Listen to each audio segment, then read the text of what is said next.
Kaya nga kanina, nagdadalawang isang ang pumunta sa harapan kasi para kang ipok. Bakit? Sasabihin mo, God is with you, pero I cannot even see it myself.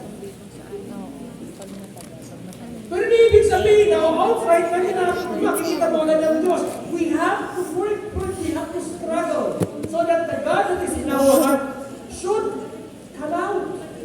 Kaya ngayon sa paborito kong Dominicanong mystic, si Meister Eckhart, ang ganda kanya sinabi,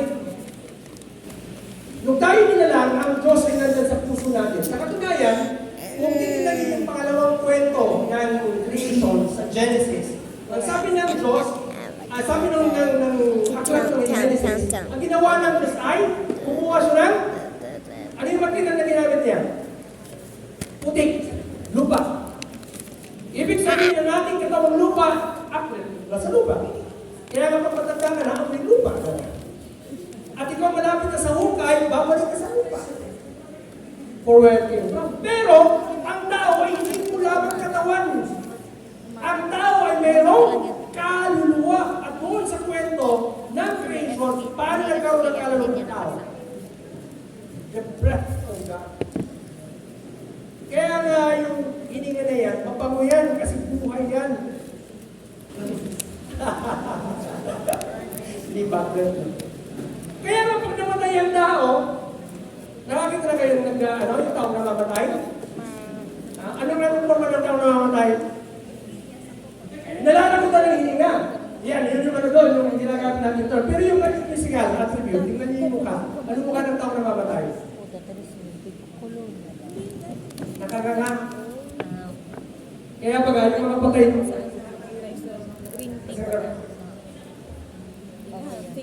bakit? Yung huling hininga niya, yun ang bumabalik.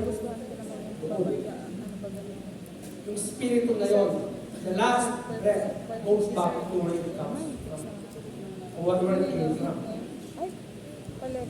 Kaya all the while, sa buhay natin, nandiyan ang Diyos. Ang problema lang, hindi natin ito na ilalabas o na ipapakita. Kaya kasabi ni Mr. Eckhart, we have to give birth to God in our lives.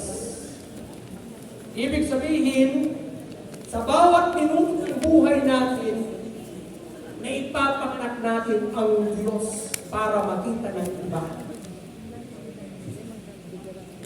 Kaya nga po, seryoso ako, sa lahat ng aspeto at momento ng buhay natin, importante na konektado yan sa idea ng Diyos.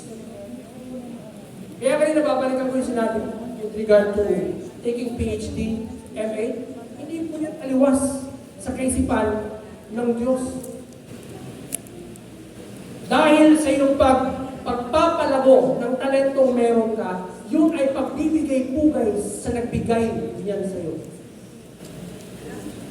Hindi po masama na alagaan mo ang sarili mo sapagkat yung sarili mo ay regalo ng Diyos at pag pinalagaan mo yan, yan mo ay pagbibigay pugay at pagpapasalamat sa Diyos. Kaya nga, diba, pag ikaw ay nagregalo, halimbawa, nagregalo ka sa kaibigan ng t-shirt, ang saya-saya mo kapag nakita mong suot niya yung t-shirt mo. Ay, so yung t-shirt na binigay mo. Paano kayo kung nakita mo yung kaibigan mo nagtatrapo doon sa kanyang sasakyan gamit yung t-shirt na binigay mo? Ganyan din po yan. Because we bear the image of, that's why we make our life flourish as God intends it to be. Kaya nga dito, tingnan nyo sa kabilang side, kailangan ko rin ibigyan ng paliwanag ito kasi haharap ko sa mga estudyante natin. Kailangan mapalaman nila, una, na meron tayong respeto sa kanilang dignidad. Kaya kahit gano'n ka kulit ang estudyante mo, kahit ako nawawalan din ako ng pasensya, huwag natin